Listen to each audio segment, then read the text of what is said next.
There is a particular kind of silence that fills a house after someone dies. It is not peaceful. It does not comfort. It presses against you like something physical, like a hand on your chest reminding you to breathe, and you do, mechanically, in and out, because your body keeps going even when every other part of you has gone completely still. That is the silence Elena Mitchell knew on the night of October the 14th. She had been sitting on the edge of her bed for 4 hours. Still dressed. Heels still on. The bedroom light left off because she could not bring herself to do something as ordinary as turn on a light. On the nightstand beside her sat a framed photograph from their wedding day, a half-empty glass of red wine she had poured and never touched, and a phone that had not stopped buzzing with condolence messages from people who loved her, or thought they did, or loved the version of her marriage that she herself had believed in completely until 3 days ago. Her husband Daniel was gone. That was the official story. A drowning.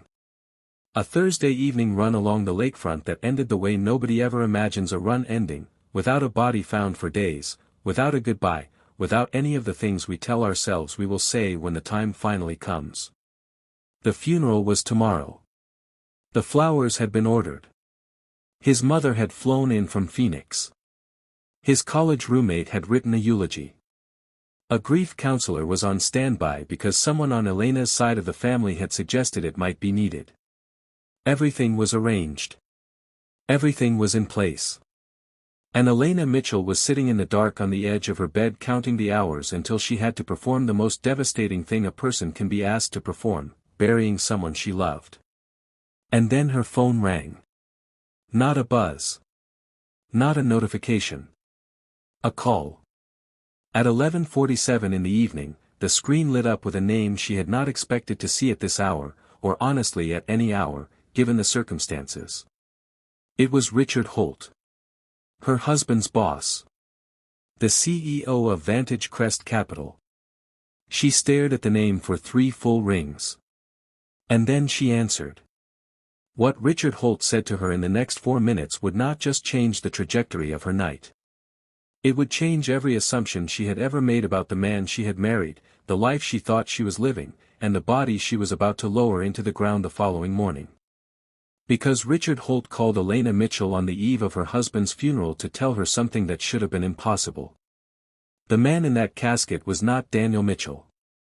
And Daniel Mitchell was very much alive. Before we go any further, I want you to hold 3 questions in your mind. Because this story, like all the stories that stay with you long after the video ends, is not really about the crime. It is about the questions the crime forces us to ask about the people we think we know.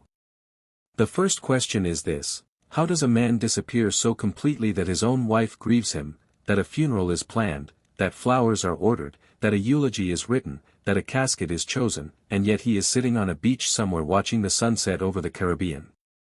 The second question is this: what kind of person, what kind of mind, what kind of accumulated desperation or calculation or cold-blooded ambition, leads someone to use another human being's death as a prop in their own escape? And the third question, which I think is the one that will stay with you longest after this video ends, is this: what do you do when the person who was supposed to be the safe place, the constant, the one you built your entire future around, turns out to have been building a quiet exit the whole time? Keep those 3 questions close. Every one of them will be answered before this story is over. And I promise you, the answers are stranger, and sadder, and more human, than you are expecting. Before we go any deeper into this story, we would love to know where in the world you are watching from right now. Drop your city and country in the comments below. We genuinely love hearing from our community, whether you are watching from the United States, from Australia, from Saudi Arabia, or anywhere else on this planet. And if you have not already, hit that subscribe button so you never miss any of our upcoming videos. We pour everything into these stories and we want you there for every one of them. Now let us go back to the beginning. Elena Mitchell, born Elena Vasquez, grew up in Houston, Texas, the daughter of a civil engineer and a middle school science teacher.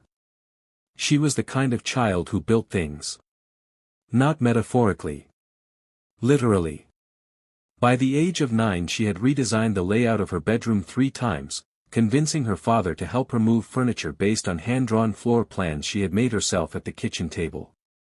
By the time she was 14 she was sketching the facades of buildings she had seen in library books, trying to understand why some structures made people feel safe and others made people feel small. She studied architecture at the University of Texas at Austin, graduated near the top of her class, and moved to Chicago at 26 to join a mid-size firm that did residential and commercial work on the city's north side. She was, by every account from colleagues who would later speak about her, precise, methodical, warm, and the kind of person who made you feel like the problems you brought her were solvable. She had a 5-year plan at 22 and a 10-year plan at 25. Order gave her safety. Structure gave her peace. She met Daniel Mitchell in the spring of 2017. She was 37. He was 39. They met, improbably, at a coffee shop in Lincoln Park on a Tuesday morning, where Daniel had gotten into what Elena would later describe as a genuinely passionate argument with a barista about whether oat milk changed the fundamental chemistry of a flat white. She did not intervene. She listened. And then she laughed, because he was wrong about the chemistry but completely right about the oat milk, and because the specificity of the argument was so unexpected coming from someone in a blazer holding a briefcase that she found herself wanting to know who this person was. He introduced himself. He was funny. He was specific. He made her laugh in a way that did not fit neatly into her schedule, and she let him. They dated for 14 months. He proposed on a hiking trail in Colorado, with a ring that was slightly too large, a speech he had clearly rehearsed twice and was delivering for the first time, and a nervous laugh she had never seen from him before and found completely disarming. She said yes before he finished the sentence. 5 years of marriage. An apartment on the north side that she had personally redesigned twice. Dinner parties on Saturdays. Morning runs together along the lakefront in good weather. A shared account for household expenses and individual accounts for personal spending, a system they had agreed on early and never revisited. Holidays with both families alternating years. His mother Patricia, who called Elena every Sunday and told her she was the best thing that had ever happened to her son. Elena's parents, who had never been the type to say they were proud out loud but showed it in every other way. And Daniel, steady and present and there, the way a load-bearing wall is there, invisible until the moment it is gone, at which point the whole structure tells you exactly how much it was holding. That was the marriage. That was the life. And from the outside, from every angle available to everyone who knew them, it looked exactly like what it was supposed to look like. Daniel Mitchell had worked at Vantage Crest Capital for 6 years. It was a serious firm, not the flashiest name in Chicago finance but a place that managed real money for real clients, pension funds, institutional investors, high-net-worth individuals who had spent decades building something and needed someone they could trust to protect it. Daniel had climbed steadily from junior analyst to senior accountant. He had access to accounts and systems that most people at his level never touched. His colleagues described him, consistently, as meticulous. Methodical. The last to leave the office most evenings. His boss Richard Holt told people that Daniel was the most reliable person on his floor. There were no complaints in his personnel file. No warning signs. No whispers. He was exactly the kind of employee you stop watching because you have decided nothing is wrong, and that decision, it would later turn out, was the most expensive one Richard Holt ever made. Because what Richard Holt, and Elena, and everyone else who thought they knew Daniel Mitchell could not see from where they were standing was that somewhere in the 18 months before his staged death, something had shifted inside him. Or perhaps it had always been there and the conditions had finally aligned to bring it out. A quiet dissatisfaction he had never named out loud. A restlessness that Elena had noticed but interpreted as ambition. A growing gap between the version of himself he showed at dinner parties and the version that lay awake at night running calculations. He would describe it later, in an interrogation room, as feeling invisible. As living a life that looked exactly right and felt increasingly hollow. He did not say this as an excuse. He said it as a fact. And the fact, of course, explained nothing and everything at the same time. Priya Anand arrived at Vantage Crest Capital 18 months before Daniel's disappearance. She had come from a firm in London, recruited specifically to tighten the company's internal compliance controls after a minor audit irregularity the year before. She was sharp, ambitious, and the kind of person who asked exactly the right questions in meetings, the kind that made senior management uncomfortable in a way they could not quite articulate. She was hired to find the gaps in Vantage Crest's systems. The irony, which would only become clear much later, is that she found them. She just used them differently than anyone had intended. Elena had met Priya exactly once, at the Vantage Crest Capital holiday party approximately 14 months before the funeral. She remembered thinking that Priya was striking. Confident in a way that read as earned rather than performed. She remembered Daniel introducing them, his hand on the small of Elena's back, some comment about Priya being the reason the compliance department had finally gotten organized. A laugh from both of them. Elena had absorbed it as professional warmth and thought nothing more about it. Why would she? He was her husband. She was his wife. The story was settled. What Elena did not see, and had no reason to look for, were the things happening in the spaces she was not in. The after-hours conversations framed as working late. The private email account opened on a device she had never seen. The Saturday morning coffees that Daniel had described as client meetings. And the financial plan, patient and detailed and months in the making, that Priya and Daniel had been constructing together in the places where no one was watching. To understand what they built, you need to understand something about how financial fraud of this particular kind actually works. It does not work the way it does in films, with dramatic all-night operations and elaborate schemes and people wearing headsets. It works through patience.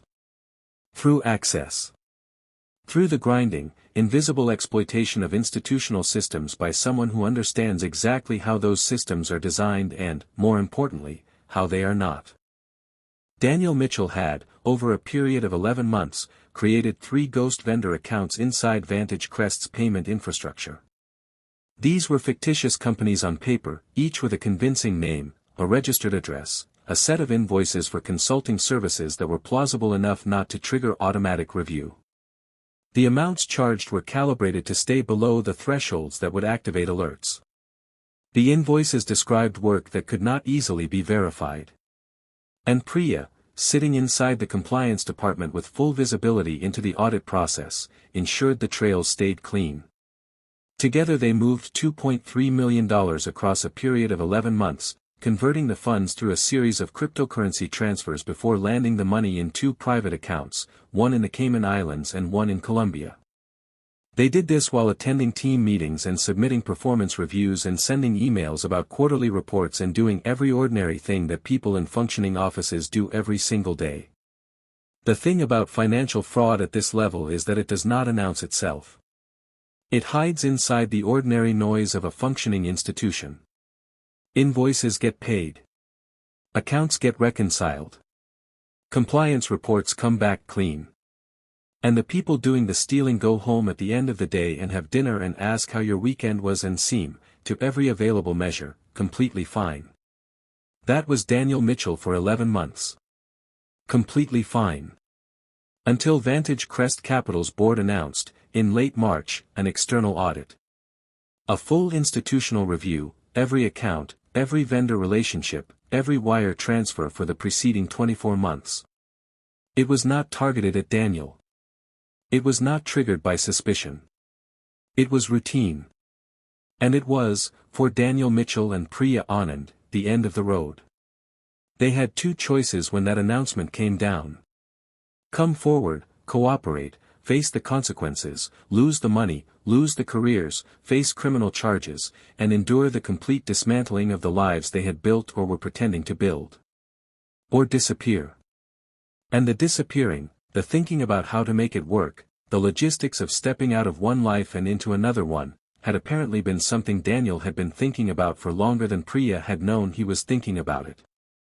Because the plan that materialized in the weeks after the audit announcement was not improvised. It was prepared. And it required something that still, even now, is difficult to fully process. It required someone to die. The drowning was chosen because it was familiar. Daniel ran the lakefront path along Lake Michigan twice a week, Tuesday and Thursday evenings, alone, always the same route, always roughly the same time. His GPS running watch logged every run. His car was always parked in the same lot. His routine was so established and so well documented that it could be reconstructed without anyone having to stretch their imagination. The story told itself. A man goes for his regular run. His shoes are found on the pier. His watch is found nearby. His car is in the lot. And Daniel Mitchell is nowhere. The lake is cold. The current is real. And drowning, unlike most other causes of death, leaves behind very little that can be definitively examined. What makes this case particularly chilling, and what separates it from similar cases in the historical record, is what was done to make the death official. A drowning with no body presents a problem. Law enforcement and the coroner's office cannot certify a death without remains. So the body had to materialize eventually. And it did, 3 days later, recovered from the water at a location consistent with the current patterns of that section of the lake. The identification of that body as Daniel Mitchell was made possible through a process that investigators would later describe as the most deliberately calculated element of the entire scheme. The dental records on file with the Cook County Medical Examiner had been quietly altered, over a period of months, through a contact Daniel had cultivated inside the record system, a contact who was paid for the access. The body recovered from the lake was not Daniel Mitchell. It belonged to a man who had died of exposure weeks earlier, unhoused, unclaimed, his identity uncertain even before any of this happened. Daniel had found him and used him. He had turned a stranger's quiet and anonymous death into the final piece of his own exit plan.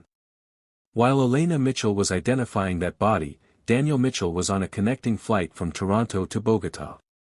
He had crossed into Canada by car 2 days earlier, using a passport obtained under a false identity through what investigators would later confirm was a pre-existing criminal contact he had been cultivating for months. He had pre-positioned cash. He had pre-arranged accommodation in Cartagena. He had been in contact with Priya throughout the 48 hours before his supposed death, coordinating timing, confirming logistics, making sure that every piece of the story that Elena and the world would be told was in place before he boarded that flight. Priya herself left the country 6 days later through a separate route, flying from Chicago to London on her legitimate passport and then from London to Colombia on a second document. They were careful. They had planned carefully. And for 3 days, it worked. For 3 days, the story held. For 3 days, Elena Mitchell was a grieving widow, and Daniel Mitchell was dead, and the world went on turning in the way it does when something terrible but comprehensible has happened. What Elena experienced in those 3 days was grief in its rawest and most honest form. She did not perform it. She did not manage it. She sat inside it. She identified the body, which she was told was too damaged for a full viewing, and which she accepted the word of the medical examiner on, because why would she not, because nothing in her experience had prepared her for the possibility that the medical examiner's word had been made available for purchase. She sat with Daniel's mother Patricia for 6 hours the first afternoon, the two of them holding each other on the couch in the apartment Elena had redesigned, surrounded by the furniture they had chosen together and the photographs from the life they had shared and the ordinary, unbearable evidence of a person who was no longer in it. She chose the casket. She chose the flowers. She approved the program. She did all of the things that people do when grief has given them a task, because the tasks are the only thing that keeps the body moving when the mind has gone somewhere else entirely. She wrote the obituary herself, at 2 a.m, on her laptop in the kitchen, a cup of tea going cold beside her. She wrote that he was the kind of man who called her mother. The kind who remembered anniversaries without being reminded. The kind of man who argued passionately about oat milk chemistry and was wrong about the chemistry and right about the oat milk and made you laugh about it in a way that left a mark. She wrote that he was steady. That he was there. That the world felt structurally different now that he was not in it. Every word was something she believed. Every word was, in its own way, a kind of evidence against him. Because the man she was describing, the man she was grieving, was also the man who had used a stranger's body to disappear from her life without a word. And she did not know that yet. She was just a woman in a kitchen at 2 in the morning, writing about someone she loved. Richard Holt had known something was wrong before Elena did. The audit had been underway for 72 hours when the first irregularity surfaced, a ghost vendor account with a registered address that resolved, on further investigation, to a vacant lot in a suburb of Columbus, Ohio. It took the forensic accounting team another 18 hours to trace the wire pattern back through the cryptocurrency conversions. And it took Richard Holt another full day to decide what to do with what he was looking at, because what he was looking at was not just evidence of a crime. It was evidence of a crime committed by a man whose funeral he had been planning to attend the following morning. He sat with that for 24 hours. He spoke with Vantage Crest's legal team. He spoke with the FBI Financial Crimes Division agent who had been assigned to the case. And Vantage Crest's head of security had received an anonymous tip, with photographs, 3 days earlier, photographs that showed Daniel Mitchell alive in a city 1,200 miles from the lake where he had supposedly drowned. At 11:47 on the night of October the 14th, Richard Holt picked up his phone and called Elena Mitchell. She answered on the third ring. He told her he knew it was the worst possible time. He told her he had been going back and forth for 2 days about whether to call before or after the funeral, and that he had kept arriving at the same conclusion: if this were his wife, he would want to know before. And then he told her. The audit had flagged something. The anonymous tip had come with photographs. Priya Anand was gone, her apartment cleared out, her emergency contact number disconnected. And Daniel Mitchell was alive. He was in Cartagena, Colombia. The photographs had been taken the previous day. The body in the casket was not Daniel. He said he was so sorry. He was sending the photographs now. There is a particular kind of silence that happens when the foundation gives way. Not the silence of grief, which presses and aches and wants to be named. A different kind. Flat. Total. The silence of a person trying to locate the floor and finding that it is no longer where it was.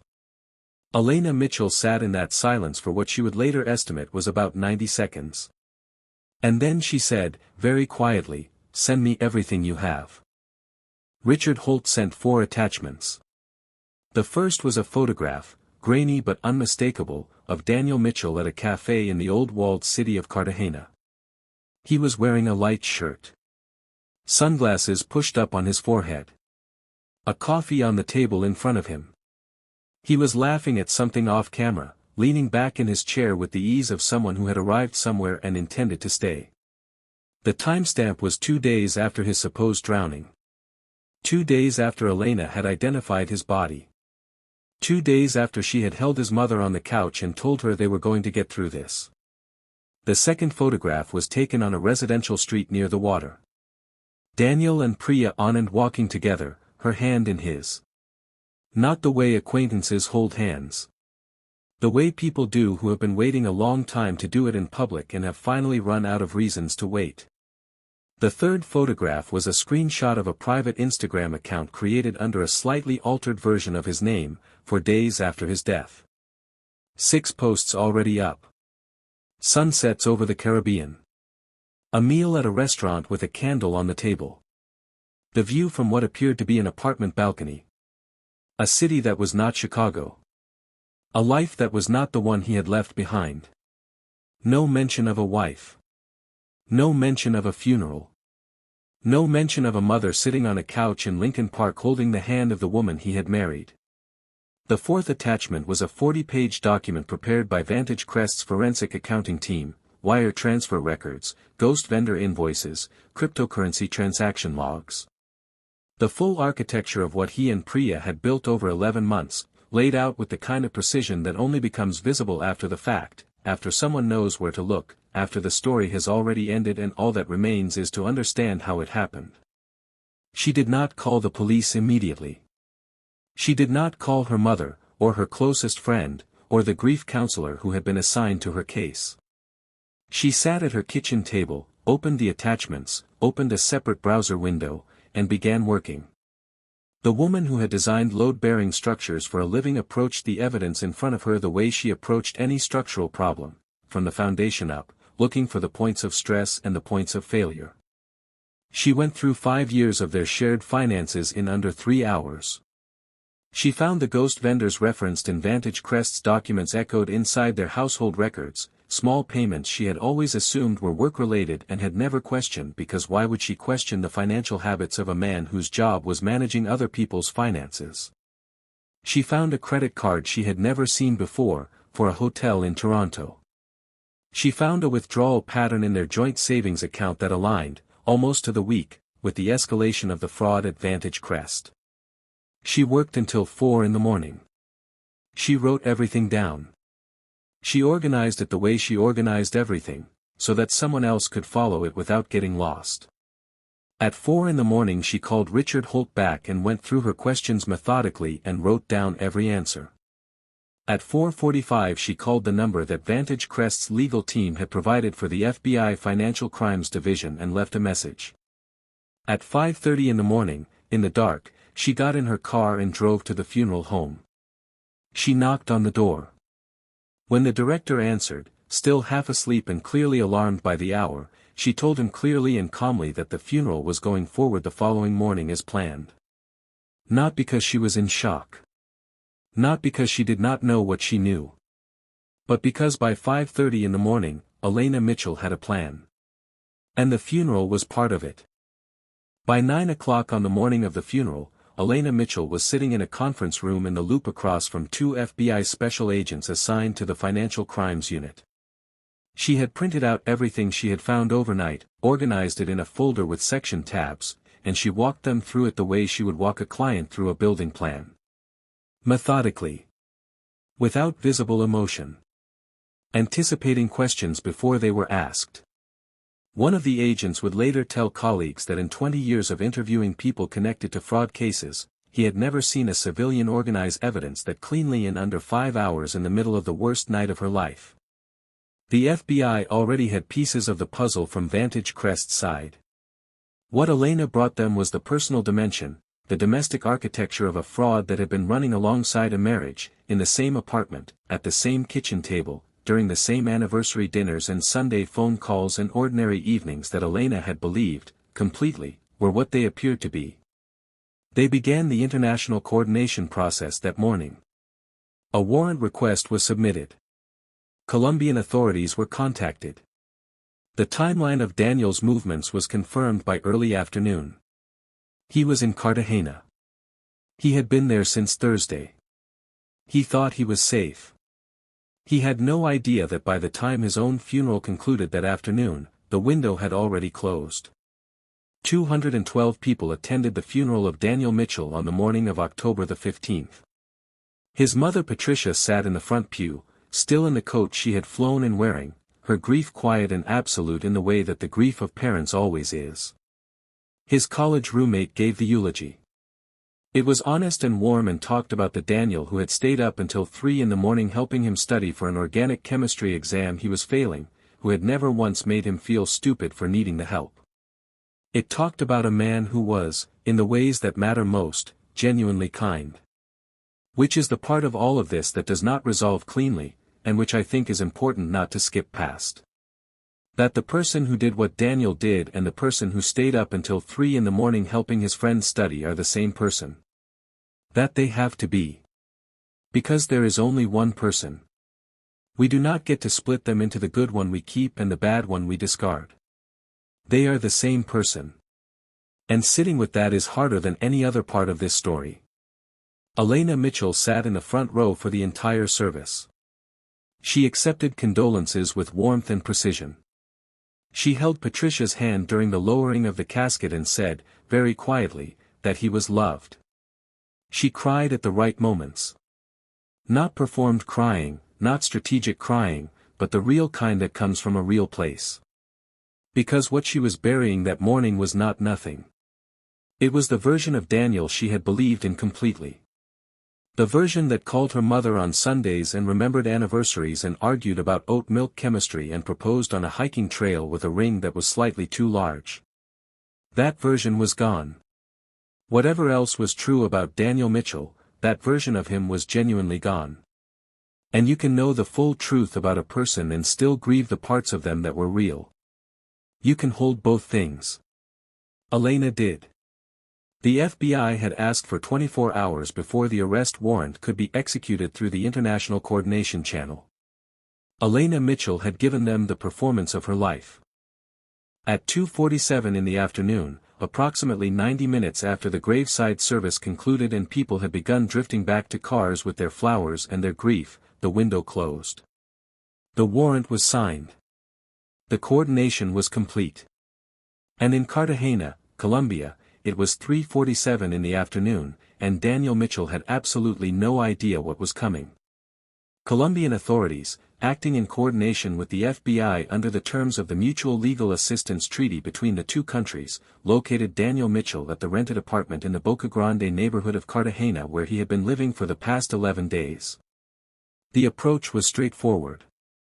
There was no chase. No dramatic confrontation. He opened the door himself. He was in a bathrobe. There was music playing from a speaker somewhere in the apartment. He looked, according to the report filed by the lead officer, genuinely confused for the first several seconds. Because confusion was the only thing available to him in that moment. The version of events that had lived in his mind, the version where he and Priya were safe and the trail was cold and the new life was beginning, that version ended the moment he opened the door. He said, reportedly, that there must be some mistake. There was not. Priya Anand was in the adjacent room. She moved toward a laptop when she heard the commotion and was detained before she could reach it. The devices were seized.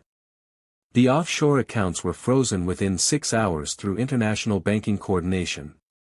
The $2.3 million was almost entirely recovered. Priya Anand provided a detailed voluntary statement that night, choosing cooperation from the beginning. Daniel Mitchell asked for an attorney and said almost nothing. He was extradited to the United States within 3 weeks, processed through the federal system in Chicago, and held without bail pending trial. And it was in the interrogation room, over a period of 11 hours across 2 days, that Daniel Mitchell finally explained what people wanted most to understand. Not the mechanics of the fraud. Not the logistics of the fake death. Those things could be reconstructed from documents. What people wanted to understand was the why underneath the why. He said he had felt invisible for years. Not mistreated. Not unhappy in any way he could have pointed to at any specific dinner table or any specific morning. Just invisible. Like the version of himself that showed up to work and came home and made dinner and called his mother-in-law and planned vacations and behaved, in every way, exactly as he was supposed to, was a version he had inhabited so long he had lost the thread back to whoever had been there before it. He described the feeling not as unhappiness but as a kind of weightlessness. Like nothing he did mattered enough to anchor him. He did not say he did not love Elena. He said, more precisely, that he had stopped being able to imagine a future. Not because the present was bad. Because it was fixed. Because he could see every year of it from where he was standing and it looked exactly like the years behind him, and something in him could not make peace with that. The fraud started, he said, as a way to build options. To create financial room to make a different choice. And then Priya became the person he told himself he actually was. The version of Daniel that existed outside the fixed story. One of the agents who interviewed him described his effect throughout as entitled. Not evil. Not monstrous in the way we prefer our villains to be monstrous, because that would make them easier to separate from ourselves. Entitled. Like a person who had decided that his desire to feel different was a need that the world owed him the means to address. The most devastating chapter of this story is not Daniel's escape or Priya's role or the money. The most devastating chapter is the one about the man who was actually buried that day. The man whose body Daniel Mitchell had used as the final piece of his plan. He was identified, after an extensive DNA investigation that took several months and required comparison against multiple missing persons databases, as a man named Bernard Thomas Gill. He was 58 years old. He had been born in St. Louis. He had worked, at various points in his life, as a delivery driver and a line cook and a warehouse loader. He had a daughter. He had lost contact with his family years before his death. He had died of exposure on a cold night in Cook County, his death unwitnessed, his body unclaimed, his identity uncertain even at the time of his death. And then, weeks later, his remains had been used by a man who had never met him, who did not know his name, who had not thought of him as a person with a history and a daughter and a story, as a prop in a disappearing act. That is the sentence that sits hardest in this whole case. A prop in a disappearing act. Bernard Thomas Gill deserved more than that sentence. He deserved more than any of what happened to him. When the DNA identification was confirmed, investigators located Bernard Gill's daughter through a combination of old address records and social media. Her name was Carla. She was 32. She had spent years not knowing what had happened to her father, cycling through the particular kind of grief that has no conclusion, the grief of a missing person, where you are never permitted to fully arrive at loss because the uncertainty never fully releases you. She was told that her father had been found. She was told that his remains had been interred under another man's name, buried at a service attended by 212 people who were mourning someone else entirely, that the flowers and the eulogy and the graveside readings had all been performed for a man who was, at that exact moment, sitting on a balcony in Colombia. There are no adequate words for what that information would feel like to receive. Carla Gill did not give interviews. She did not make statements. She simply asked that her father be returned to her. He was reinterred under his own name in a small ceremony attended by a handful of people who had known him, and by Elena Mitchell, who was not required to be there and came anyway. Priya Anand entered a cooperation agreement with federal prosecutors and provided testimony that strengthened and accelerated the case significantly. She served 26 months in a federal facility and was subsequently deported to the United Kingdom. She has not spoken publicly about the case. Daniel Mitchell faced federal charges that included wire fraud, identity fraud, obstruction of justice, conspiracy, and charges related to the desecration and fraudulent identification of human remains. He was convicted on all counts after a trial that lasted 9 days. He was sentenced to 11 years in a federal correctional facility. He is eligible for parole consideration in 7. He is currently incarcerated in Ohio. There is no ocean view. There is no balcony. There is no new beginning. Vantage Crest Capital restructured its internal compliance systems in the aftermath, implementing layered authorization requirements for all vendor account creations and payment approvals. The recovered funds were partially returned to the company and partially redirected, through a civil settlement, toward the costs incurred by the federal investigation. Elena Mitchell did not give interviews after the sentencing. She did not write a memoir, though she was approached by publishers. She did not appear on the news programs that covered the case and the cycle it generated before the next story came along and pulled the attention elsewhere. She did one thing that people who know her have mentioned more than once when they speak about who she is. She wrote a letter to Patricia Mitchell, Daniel's mother. The woman who had flown in from Phoenix. The woman who had held Elena's hand at the funeral and had no idea, as she did it, that the hand she was holding belonged to the woman who had already called the FBI that morning. The woman who had lost a son in 2 entirely different ways on 2 entirely different days. The contents of that letter are private. But Patricia has kept it.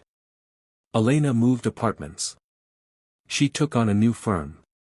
She is currently the lead designer on a community center project on Chicago's South Side, a building intended to be a public gathering space for a neighborhood that has needed one for a long time. The people she works with describe her the same way her old colleagues did: precise, methodical, warm, the kind of person who makes you feel that the problems you bring her are solvable. She told one friend, in what is reported to be the only personal statement she ever made about the case outside of a federal deposition, the hardest part was not finding out that he was alive. The hardest part was realizing that I had been grieving a version of him that was real. The man who called my mother on Sundays. The man who proposed on that hiking trail. That man existed. He was also the same man who did this. And I have had to learn to hold both of those things without letting either one of them define me. I do not know a better way to say what this story is really about than that sentence. The hardest part was realizing that I had been grieving a version of him that was real. Because he was real. Both versions of him were real. And the tragedy is not that she was deceived by a stranger. The tragedy is that she was deceived by someone she knew. Someone she had chosen.